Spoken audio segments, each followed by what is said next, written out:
நகரத்தாரும் ஆன்மீகமுங்கும் போது என்ன வேணாலும் நீங்கள் பேசலாம் அப்படின்னு நீங்கள் கேட்குறது எனக்கு கேட்குது. நானும் யோசித்து பார்த்தேன், ஏன் மற்ற சமுதாயம் ஆன்மீகத்துக்கு எதுவுமே பண்ணலையா? ஏன் மற்ற சமுதாயத்திற்கு இல்லாத சிறப்பு நகரத்தாருடைய ஆன்மீகத்துக்கு என்ன இருக்குது? நானும் யோசிச்சு பார்க்கிறேன். ஒரு பதில் கிடைக்குது.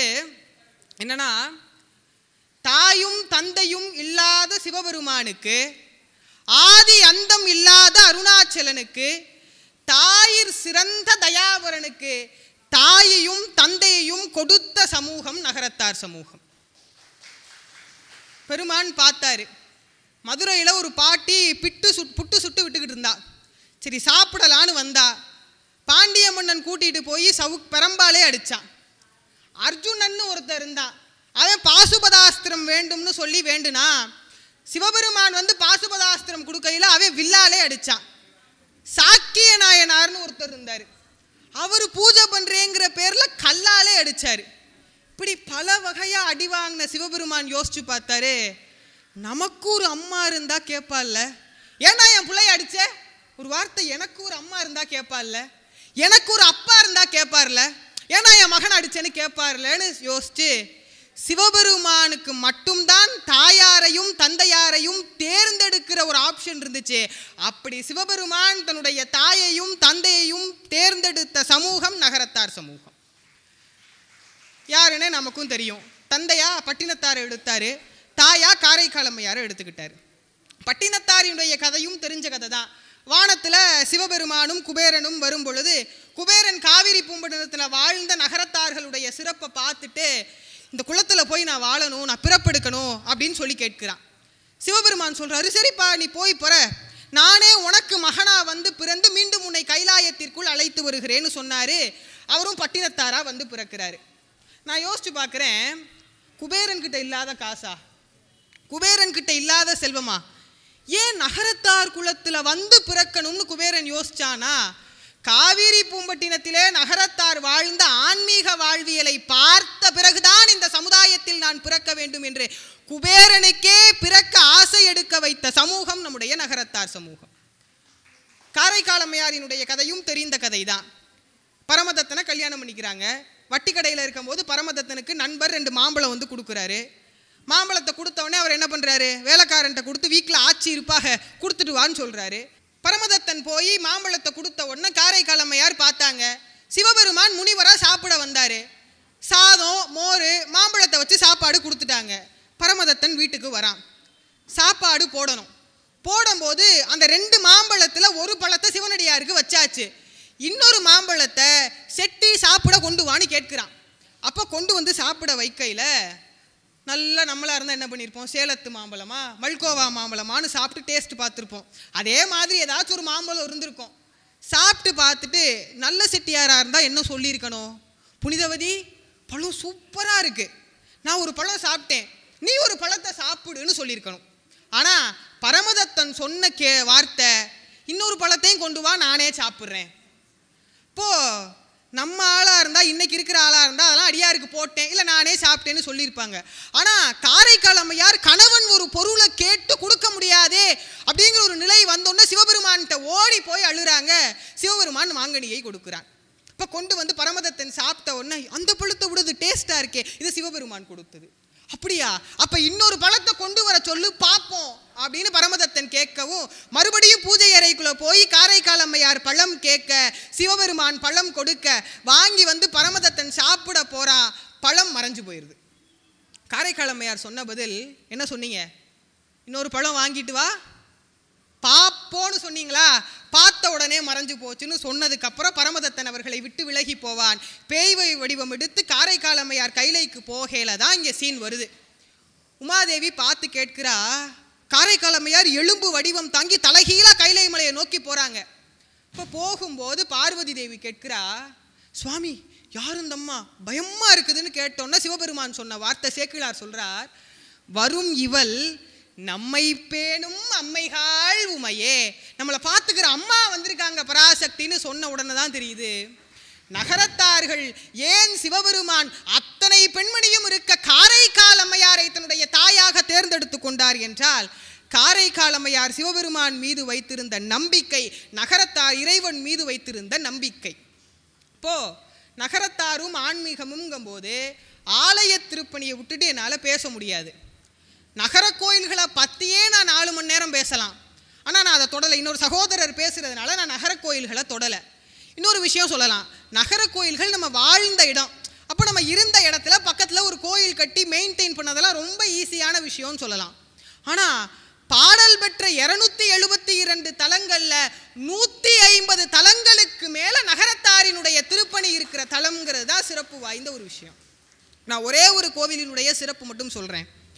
திருவாரூர் பக்கத்தில் திருக்கொல்லம்புதூர் அப்படின்னு ஒரு ஊர் இருக்குது. திருக்கொல்லம்புதூருடைய சிறப்பு என்ன அப்படின்னா, திருஞான சம்பந்தர் அவருடைய சீடர்களோட ஒவ்வொரு கோயிலாக பார்த்து சுவாமி கும்பிட்டுக்கிட்டு வராரு. காலையில் காலசந்தி ஒரு கோயிலை பார்க்குறாரு, மத்தியானம் உச்சிக்கால ஒரு கோயிலை பார்க்குறாரு, ராத்திரி அத்தஜாம பள்ளியற பூஜை பார்க்கறதுக்காக அவர் திருக்கொல்லம்புதூருக்கு வராரு. ராத்திரி ஆயிருச்சு. என்ன பிரச்சனை அப்படின்னா, காவிரி நதியை கடந்து தான் கோயிலுக்குள்ளே போகணும். அந்த நேரம் பார்த்து காவிரி நதி பெருக்கெடுத்து ஓட ஆரம்பிச்சிருச்சு. என்ன பண்ணுறதுன்னு தெரியலை. படகு ஓட்டுறவங்களாம் வீட்டுக்கு போயிட்டாங்க. சிவபெருமானை நோக்கி கொட்டமே கமலும் கொல்லம்னு ஒரு பதிகம் பாடுறாரு ஞானசம்பந்தர்.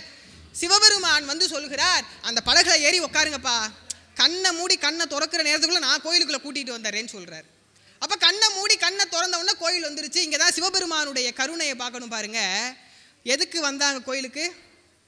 பள்ளியற பூஜை பார்க்கறதுக்காக வந்தாங்க. சிவபெருமான் சொன்னாராம், ரொம்ப தூரம் நடந்து வந்திருப்பீங்க, ரொம்ப களைச்சி போயிருப்பீங்க, தூங்குங்க, காலையில் பள்ளியற பூஜையை காட்டுறேனாராம். அவர்கள் தூங்கி, இது என்னைக்கு நடந்துச்சு அப்படின்னா ஐப்பசி பௌர்ணமி, நம்ம தீபாவளி நாள் அன்னைக்கு நடந்த விஷயம். இதோட திருஞான சம்பந்தருடைய கதை முடியுது.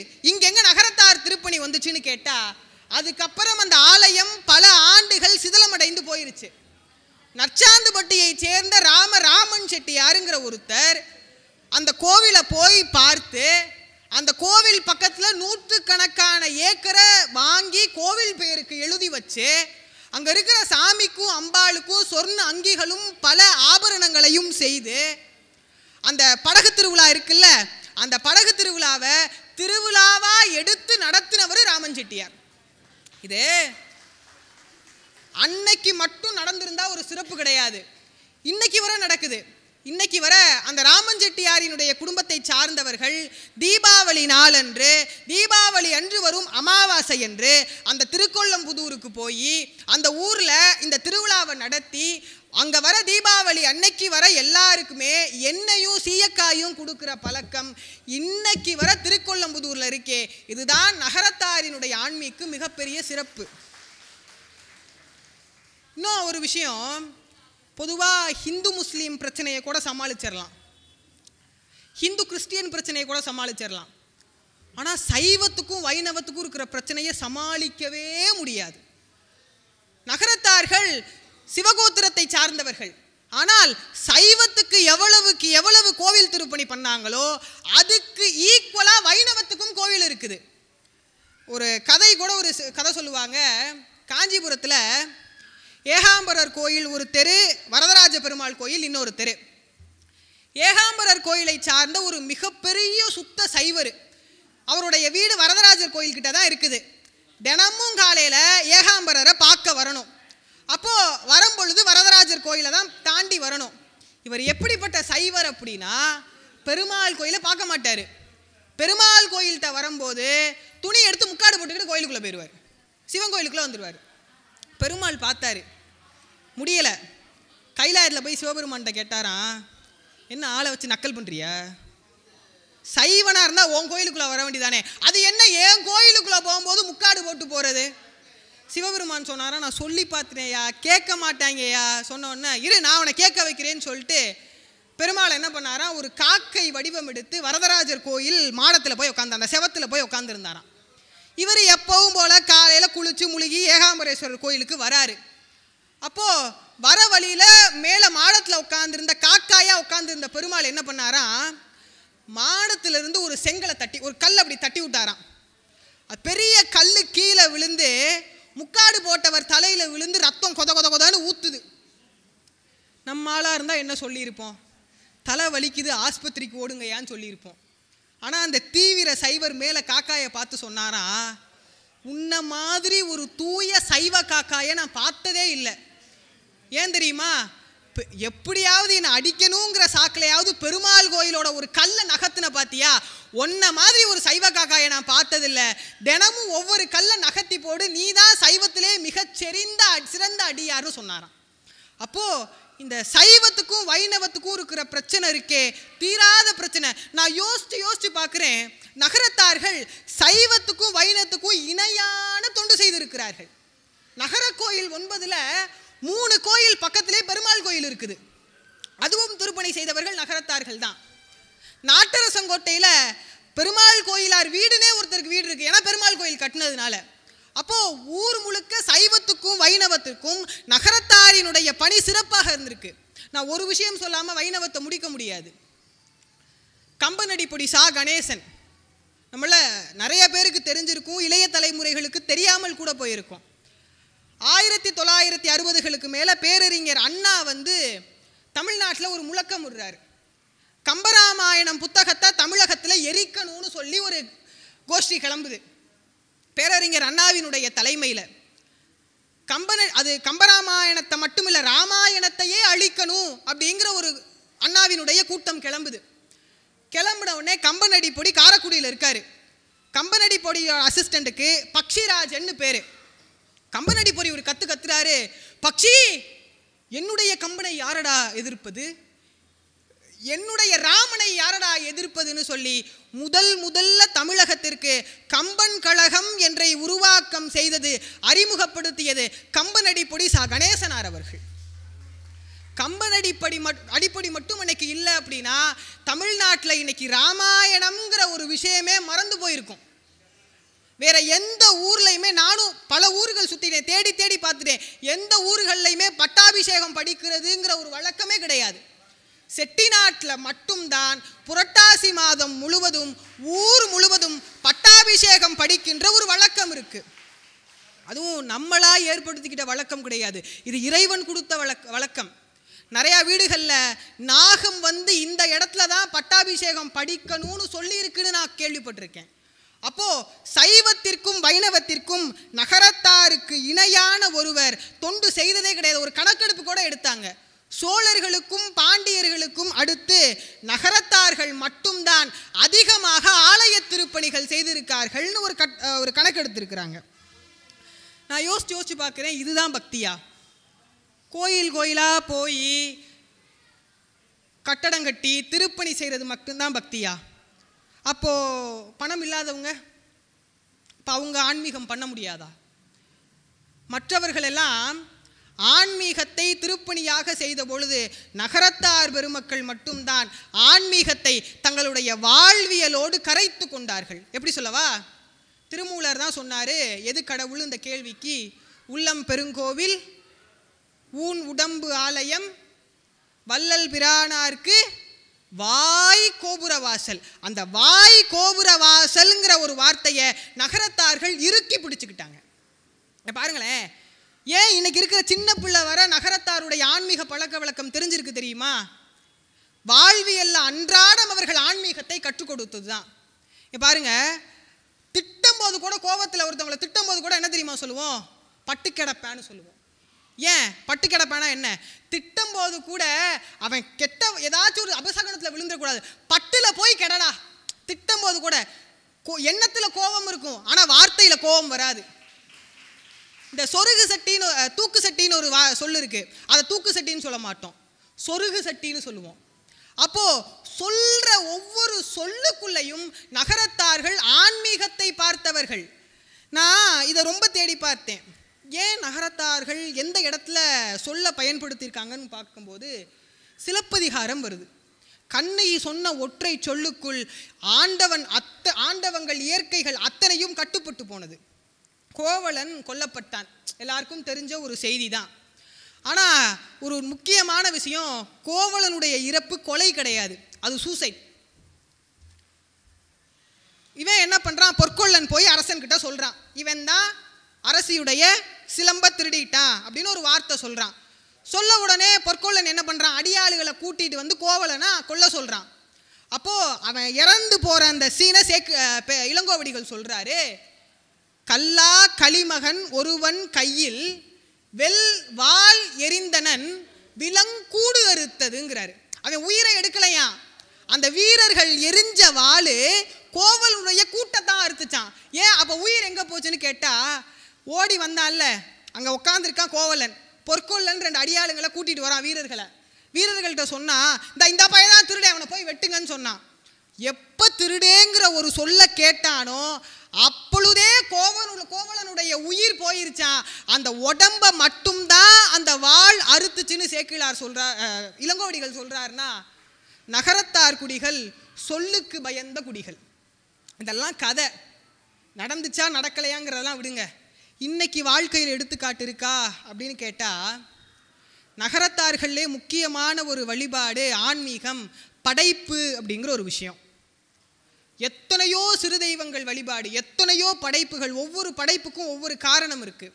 இப்போ அந்த காரணத்தில் வலையபட்டியில் நல்லதங்கால் படைப்பு அப்படின்னு ஒரு படைப்பு இருக்குது. என்ன கதை அப்படின்னு கேட்டால், அந்த நல்லதங்கால் படைப்பில் விளக்க வச்சு தான் கும்பிடுவாங்க.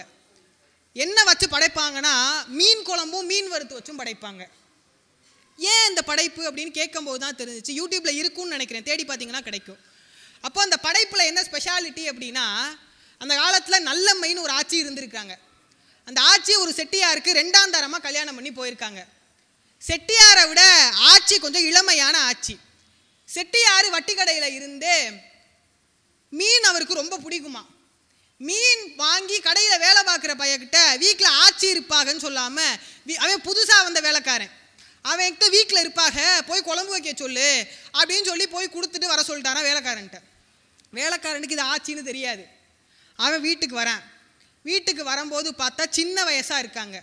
என்ன சொல்லியிருக்கேன், உங்கள் அப்பச்சி மீனை கொடுத்து சமைக்க சொன்னாங்க.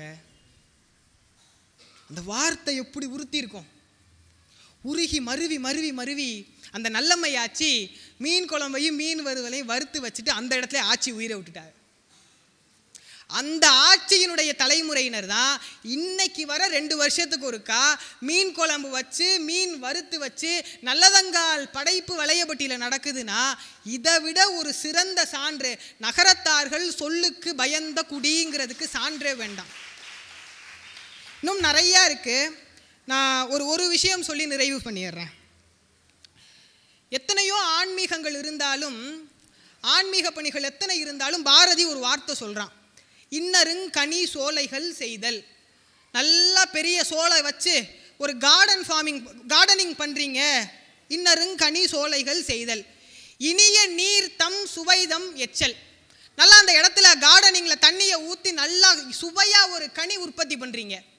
அன்ன சத்திரம் 1000 வைத்தல். ஒரு 1000 அன்னசத்திரம் கட்டி விடுறேன். ஆலயம் 10,000 நாட்டல். ஒரு 16,000 கோயில் நான் கட்டி விடுறேன். அன்ன யாவிலும் புண்ணியம் கோடி.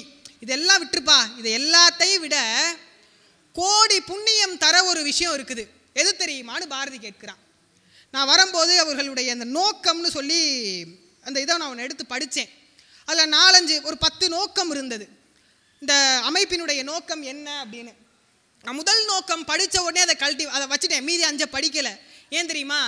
அதில் முதல் நோக்கம் என்ன தெரியுமா? படிக்க கடினப்படும் நம்முடைய பிள்ளைகளுக்கு கல்வி நிதி உதவியை நாங்கள் வழங்குகிறோம்னு இருந்துச்சு.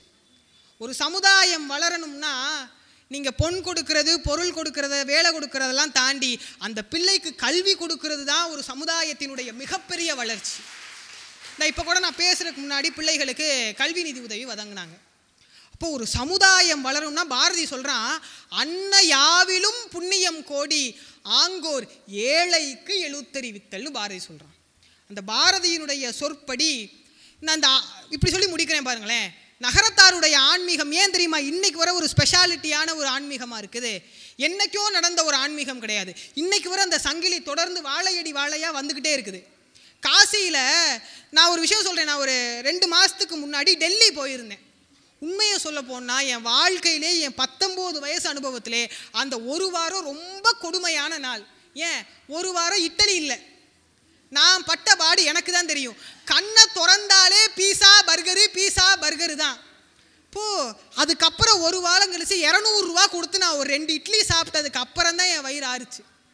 இப்போது இந்த காலத்தில் இது பெரிய விஷயம் கிடையாது. என்றைக்கோ நம்முடைய ஐயாக்கள் எல்லாரும் பர்மா, மலேயா, டெல்லி, காசி எந்தெந்த நாட்டுக்கு போனாலும் அவர்களுடைய பழக்க வழக்கங்களை கற்றுக்கொள்ளாமல் நம்முடைய பழக்க வழக்கங்களை அவர்களுக்கு கற்றுக் கொடுத்து எத்தனையோ ஆலயங்களில் முருகப்பெருமானையும் சிவபெருமானையும் நாட்டி வைத்து சத்திரங்கள் கட்டி வைத்திருக்கிறாங்க. பார்த்தீங்களா, அது ரொம்ப பெரிய விஷயம். இது அன்னையோட நிப்பாட்டி போல இன்னைக்கு வரை நடந்துகிட்டு இருக்க ஒரு விஷயம். காசியில் சத்திரம் கட்டிட்டோன்னு நம்ம நிப்பாட்டில் இன்னைக்கு ஒரு சத்திரம் கட்டுறோம். காசியில் மட்டும் சம்பவம் போகலை, இன்னைக்கு பாரிஸ் கார்னரில் இருக்க கச்சாலீஸ்வரர் கோயிலில் சம்பவம் போகுது, சிதம்பரம் நடராஜர் கோயிலில் சம்பவம் போகுது. அன்னைக்கு மட்டும் ஆலய பணி நடக்கலை, இன்னைக்கு வரை எத்தனையோ ஆலயங்கள் இந்த மாதிரி அமைப்புகள் மூலமாக எத்தனையோ உளவார பணி, திருவாசகம் படிக்கிறது, எத்தனையோ ஆலய பணி நடந்துக்கிட்டு இருக்கு. அப்போது இந்த ஒரு நகரத்தாரினுடைய ஆன்மீகம் என்பது ஒரு தொடர் சங்கிலியாக இருக்கின்ற ஒரு ஆன்மீகம்.